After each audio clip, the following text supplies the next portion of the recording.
Un plaisir pour nous recevoir sous antenne nous Diego Darin de International Crisis Group qui publié un rapport, c'est le 15 décembre qui s'est passé à Haïti démanteler l'alliance meurtrière des gangs, c'est une perspective de déploiement une nouvelle mission, c'est la force de répression des gangs que l'organisation a publié et rapport c'est là que nous allons commenter avec Diego Darin. Diego, bonjour, un plaisir de te recevoir ce matin. Bonjour, merci beaucoup pour l'invitation. Bonjour, Monsieur Darin. Merci de répondre à nos questions. Jean-Daniel vient de l'évoquer. Le prétexte de notre conversation, c'est la publication de ce rapport de International Crisis Group, Haïti démanteler l'alliance meurtrière des gangs. On va évoquer ce rapport, les faits observés par rapport à Vivre Ensemble, ses actes.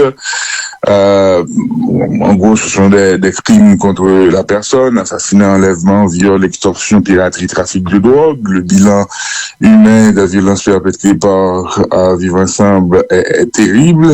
16 000 morts depuis 2022. Là, vous citez les chiffres de l'ONU. Avec vous également, on va évoquer les réponses inefficaces jusqu'ici de la PNH, de la MMAS et également de la compagnie militaire privée sous contrat avec le gouvernement.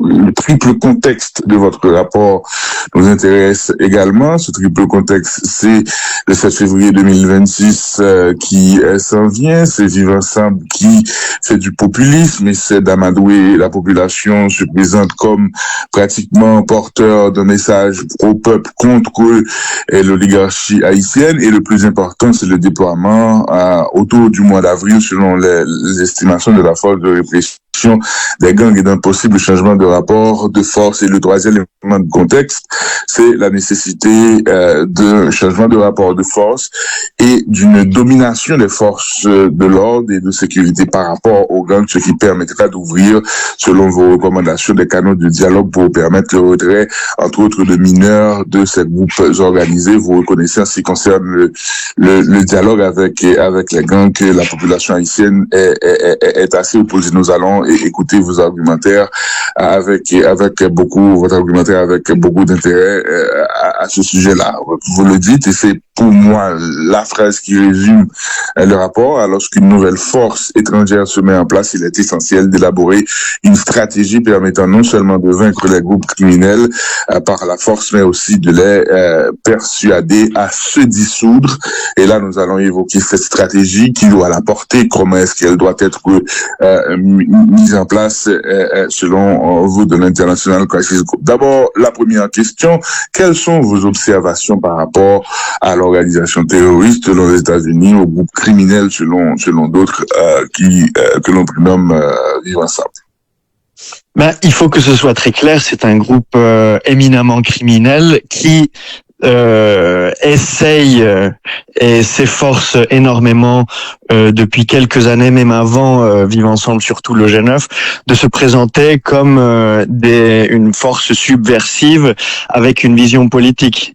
Mais les objectifs que cherchent les chefs et les hauts gradés de ces groupes, c'est clairement leur enrichissement personnel et l'accroissement de leur pouvoir. La raison pour laquelle, et comme nous l'expliquons dans notre rapport, la raison pour laquelle des coalitions qui combattaient entre elles de manière viscérale depuis des années, la seule manière qu'elles aient décidé de joindre leurs forces, c'est parce qu'ils ont perçu qu'il pourrait y avoir une force qui pouvait être plus forte que les gangs. C'est lorsque le Kenya a décidé et a annoncé qu'ils étaient prêts à diriger une mission de sécurité en Haïti que des discussions qui étaient déjà en cours entre des coalitions rivales ont commencé à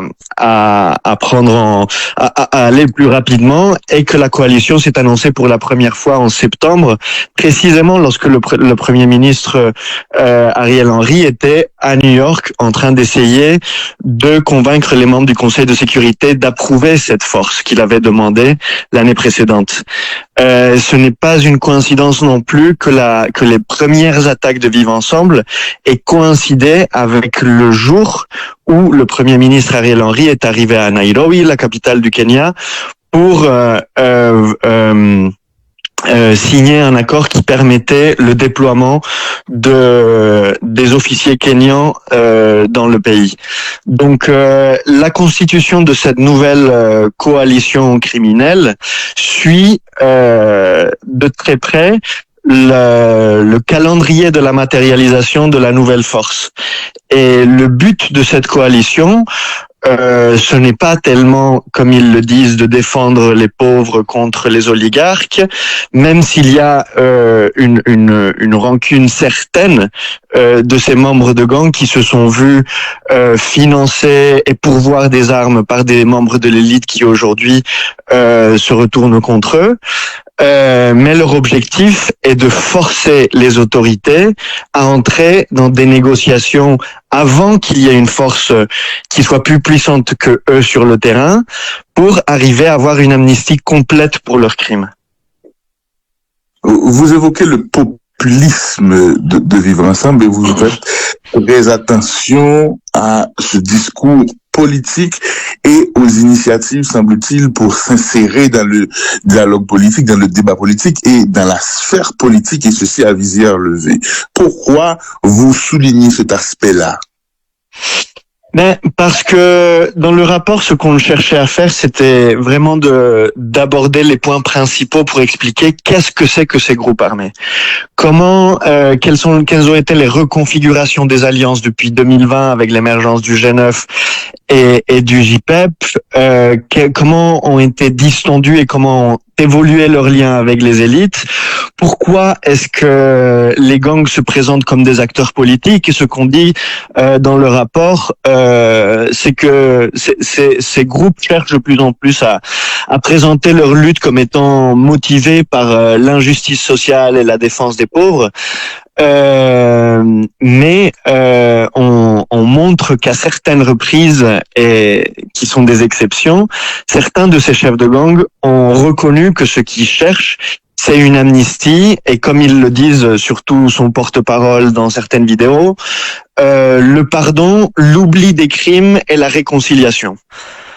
Donc on essayait de mettre à la loupe ce discours politique, d'évaluer sur comment est-ce qu'ils essayent de l'édifier en faisant en évoquant l'histoire haïtienne et une série de symboles historiques, notamment par exemple une concentration sur la figure de Jovenel Moïse et de Jean-Jacques Dessalines pour exalter un peu, pour essayer d'exalter le patriotisme haïtien et une lutte contre les différents groupes oppresseurs, que ce soit des élites ou des pays qui ont exercé une domination coloniale ou étrangère en tout cas sur le pays dans le passé.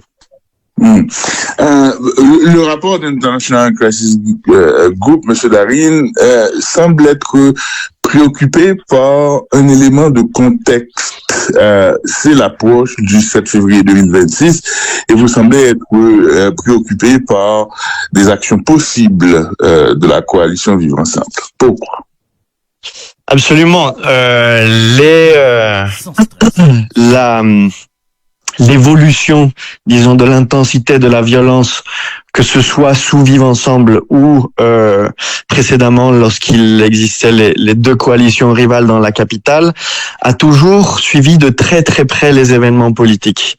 Si on voit par exemple le moment dans lequel a surgi et la première offensive de Vivre Ensemble début 24, c'est lorsque les tensions politiques ne pouvaient pas être plus hautes, lorsqu'il y avait une énorme opposition au Premier ministre Ariel Henry, qui avait promis d'organiser des élections avant le 7 février 2024, lorsqu'il y avait aussi également une nouvelle force politique autour de Guy Philippe qui se mobilisait dans plusieurs régions du pays et qui menaçait de marcher sur la capitale, ce qui a failli se passer entre le 6 et le 7 février de 2024, et avec des groupes politiques lorsque le Premier ministre, après ce 7 février, est parti à un sommet de la CARICOM et ensuite à Nairobi et avait promis depuis l'étranger qu'il allait organiser des élections l'année suivante.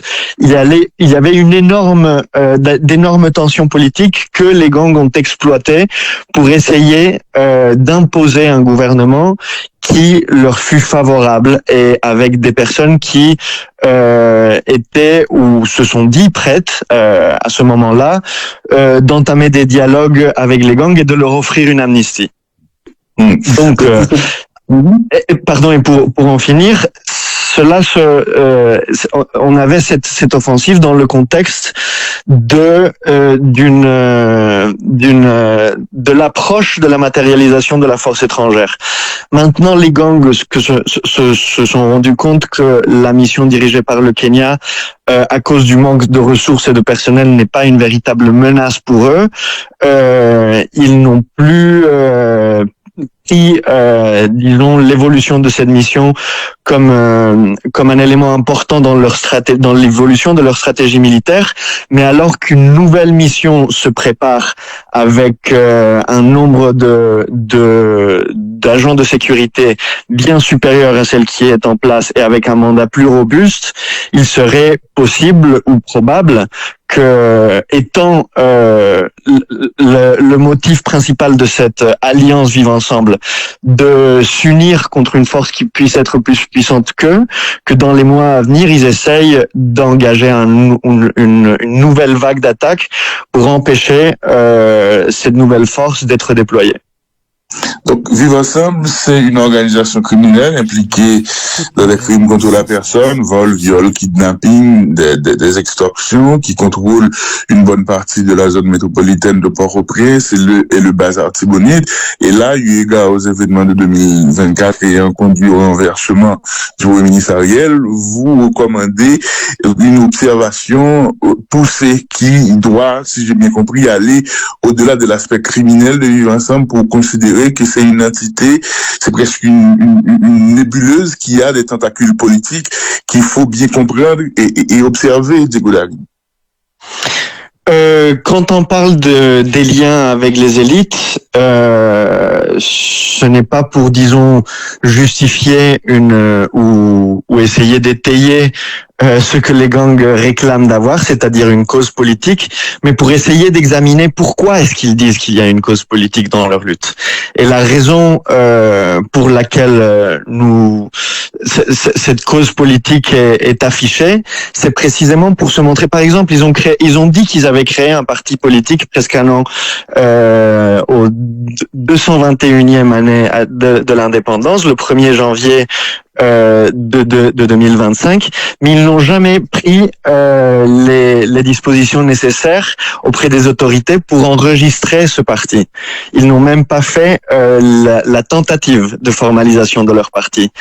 Et dans le rapport, on essaye d'énumérer certaines de ces dynamiques de volonté de se montrer comme des acteurs politiques légitimes, précisément pour essayer que ce soit acceptable d'établir des négociations avec eux et de leur reconnaître et de leur garantir une amnistie totale pour leurs crimes. Ce n'est pas pour autant que cette dimension politique devrait être, disons, reconnue, puisque si nous disons que si à un moment donné des dialogues avec ces groupes criminels peuvent être envisagés, ce n'est pas pour leur reconnaître du pouvoir la possibilité d'entrer en politique. Au contraire, nous disons que il faut en ce moment tenter de diminuer et de réduire l'influence des gangs au sein des institutions publiques, puisque des dialogues avec les gangs auront plus de chances d'aboutir si la population est convaincue que les autorités entendent démanteler complètement ces groupes, plutôt que si les Haïtiens soupçonnent des collusions entre les responsables publics et les chefs criminels. Et aujourd'hui, au moment où nous parlons, beaucoup d'Haïtiens soupçonnent qu'il y a collusion entre les responsables publics et les gangs. Maintenant, vous évoquez dans votre rapport le déploiement de la force de suppression, de répression des gangs autour du mois d'avril. Et si, pour une raison ou pour une autre, le rapport de force se trouve différent ou changé sur l'échiquier avec un avantage pour les forces de l'ordre, vous estimez que c'est à ce moment-là que l'on peut envisager des canaux de discussion avec les gangs pour permettre, premièrement, que les enfants ou les mineurs qui sont embrigadés puissent pouvoir être extirpés ou exfiltrés de ces entités, et aussi utiliser le dialogue comme élément d'affaiblissement, je dirais, structurel de ces groupes de vivants ensemble. Est-ce que vous pouvez élaborer sur cet aspect-là, Diego Darin? Oui, bien sûr. Donc, comme ce que nous disons, c'est que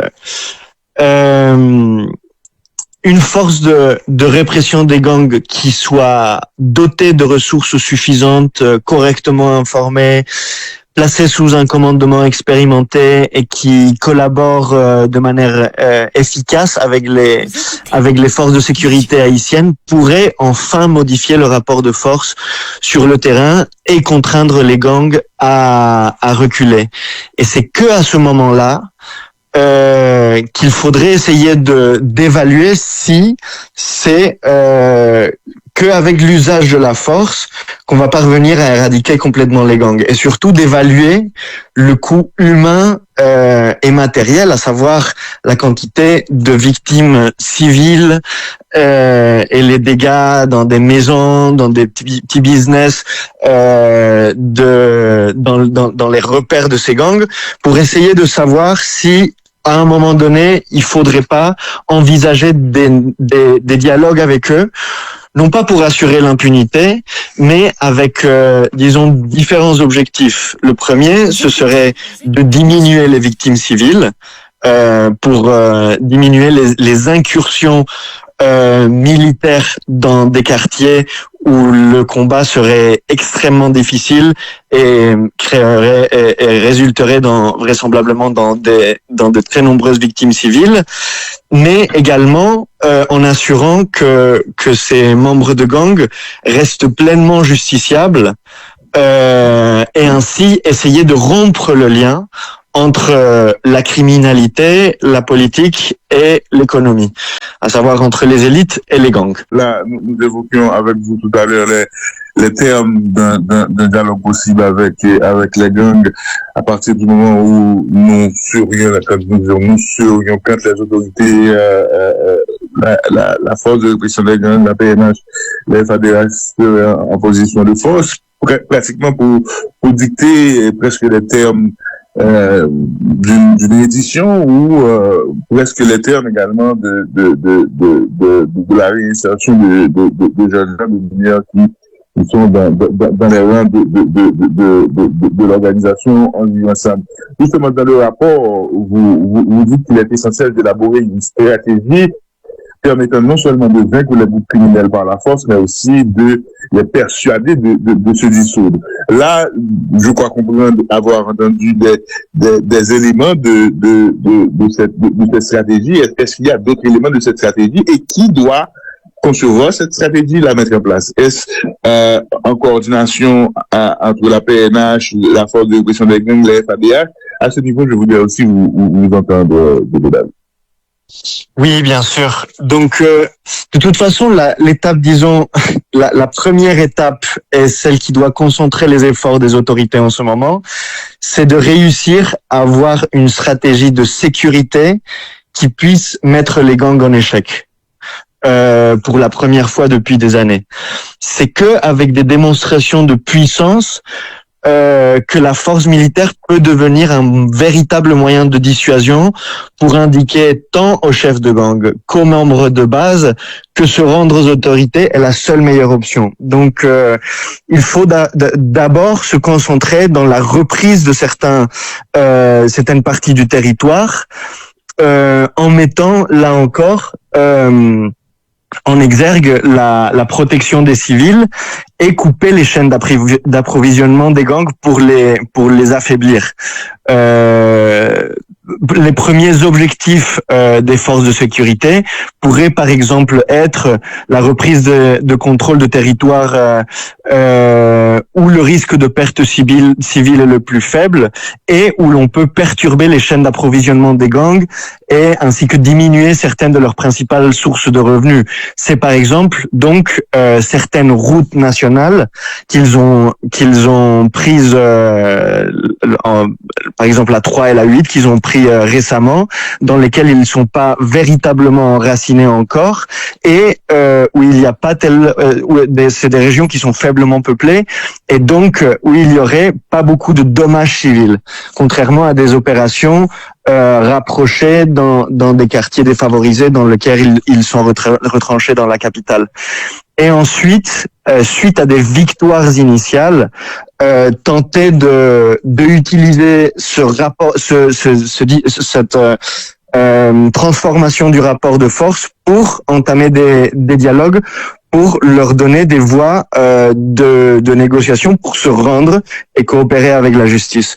Donc, il y a deux composantes, la composante, disons, de sécurité, disons, militaire et sécuritaire sur le terrain, et la composante de dialogue qui doivent avoir des institutions en charge de la coordination de ces deux stratégies. Ce que nous recommandons, c'est que pour assurer une meilleure coordination, non seulement entre les forces qui sont actuellement actives sur le terrain, les forces de sécurité haïtiennes et étrangères sur le terrain, mais aussi une meilleure coordination entre les autorités haïtiennes et les institutions internationales qui donnent de l'aide de sécurité au pays, il faudrait que le gouvernement finisse par créer un organe qui est déjà créé par un décret de décembre de l'année dernière, le Conseil national de sécurité, qui pourrait être cet élément de coordination manquant et aussi un mécanisme stable de liaison entre l'État haïtien et les forces de sécurité étrangères. Ce Conseil national de sécurité pourrait avoir la tâche de définir clairement le rôle et les modes de coordination entre chacune des forces qui sont sur le terrain. Ensuite, pour arriver à avoir un mécanisme plus effectif et disons plus ambitieux également pour faire sortir les mineurs des gangs et à terme, lorsque le rapport de force sera changé, établir des dialogues avec ces groupes pour voir comment ils peuvent se rendre, il faudrait que le gouvernement soit, pour être prêt à ouvrir ces canaux de discussion, il faudrait reconstituer une CNDDR, une Commission nationale de démantèlement, désarmement et réinsertion, pour, disons, coiffer et toute cette stratégie de cet autre pan de l'activité contre les gangs. Merci d'avoir élaboré sur cette question. Là, ça me semble être des initiatives, une stratégie, la création également d'une certaine capacité institutionnelle pour adresser la menace ou le danger ou le problème que représente et que pose Vivre Ensemble. Il me semble que c'est à court et moyen terme et à plus long terme. Est-ce qu'il faudra que finalement Haïti définisse sa propre politique de sécurité et de défense, se donne les moyens pour augmenter l'effectif du personnel impliqué dans la production de la sécurité, qu'il s'agisse des douanes, de la police, des FADH, pour pouvoir assurer le contrôle du territoire, la défense du territoire, contrôler le trafic aérien, contrôler les eaux territoriales, la frontière, être en capacité de dissuader, d'interrompre ou de réprimer le trafic de la drogue, parce qu'Haïti, depuis plusieurs décennies, est une plaque tournante ou est utilisée comme zone de transit par les narcotrafiquants qui ont, au cours des décennies, établi une logistique criminelle, et cette logistique criminelle a pu s'infiltrer, s'insérer au sein de l'administration, et ce n'est pas un accident ni un hasard que des élus, des sénateurs de la République, ce n'est pas un hasard aussi que le nom d'un ex-président de la République soit évoqué comme quelqu'un qui fournit de l'appui, aux gangs et aussi au narcotrafic de drogue internationale. Et là, c'est tout un chantier. Est-ce qu'il faudra aussi inscrire les actions que du côté haïtien, que de la communauté internationale, dans le long terme, dans du structurel, dans du durable, pour ne pas avoir à chaque 4-5 ans ces conversations, parce que Haïti se trouve en proie à des crises de sécurité, de menaces et de défense de son territoire. Oui, absolument. Et bon, dans ce rapport-là, on ne couvre que vraiment comment faire face à la menace de sécurité que représente Vivre Ensemble. Ce n'est que l'une des couches de la crise du pays, et il y aura les autorités devront sur le moyen et le long terme multiplier les efforts pour adresser la crise économique et d'extrême inégalité qui existe en Haïti. En même temps qu'il faut renforcer l'appareil de sécurité. Bon, il y a des efforts qui sont en cours, par exemple l'intégration de 4000 agents supplémentaires de la police d'ici mi-2027. Mais par exemple, comme vous le remarquiez, ces efforts ne doivent pas se concentrer uniquement sur la formation d'unités de combat urbains, mais également sur d'autres composantes de l'appareil sécuritaire de l'État, notamment le Polyfront, la police des frontières, les gardes-côtes, la brigade anti-drogue, à savoir le BLTS, qui sont gravement sous-dotés et qui permettraient d'endiguer les flux de drogue et d'armes qui alimentent l'activité en ce moment des gangs, mais aussi d'autres entités criminelles. L'un des grands problèmes d'Haïti, c'est ce que nous disent de très nombreuses personnes en Haïti, c'est l'impunité. En ce moment, le système judiciaire haïtien souffre de très nombreuses faiblesses. Malgré ça, le gouvernement a créé en avril 2 pôles judiciaires spécialisés chargés d'enquêter, de poursuivre des crimes financiers complexes et des crimes de masse. Qui ont le soutien de certaines agences de l'ONU pour se mettre en place. Ça avance, ça commence à avancer. Il y a des magistrats qui ont été déjà formés et les autorités espèrent que on commence à voir la véritable mise en place de ces pôles judiciaires l'année prochaine. Et bien qu'il reste encore beaucoup à faire pour que ces équipes soient pleinement opérationnelles, ces 2 pôles judiciaires pourraient constituer en ce moment la voie judiciaire la plus efficace pour faire en sorte que les principaux auteurs de crimes commis par les gangs, mais aussi les personnes qui ont soutenu ce groupe, soient tenus pour responsables de ces actes et commencer à en finir avec le problème de l'impunité qui est, disons, l'une des racines d'autres maux du pays. Merci pour la conversation ça autour de rapport. À bientôt. Allez, aucune question, Ben? Non, oui, une dernière précision, M. Darwin. Parallèlement sur le terrain, il y a les groupes d'autodéfense qui sont aussi armés. Comment les désarmer sans tension? C'est une question que jusqu'ici on n'a pas examinée en profondeur, mais en effet, il y a des brigades de vigilance aussi bien au milieu rural que dans la capitale et dans des grandes villes, sans lesquelles, d'ailleurs, les forces de sécurité auraient peut-être perdu du terrain beaucoup plus rapidement qu'elles ne l'ont fait jusqu'ici. Les brigades sont très différentes entre elles. Il y en a quelques-unes qui ont des moyens, disons, un peu plus agressifs que d'autres pour effectuer des contrôles dans leur territoire. Elles ont des modes de financement qui diffèrent également entre elles. Elles ont des relations avec la population et avec les quartiers ou populations environnantes qui sont différentes.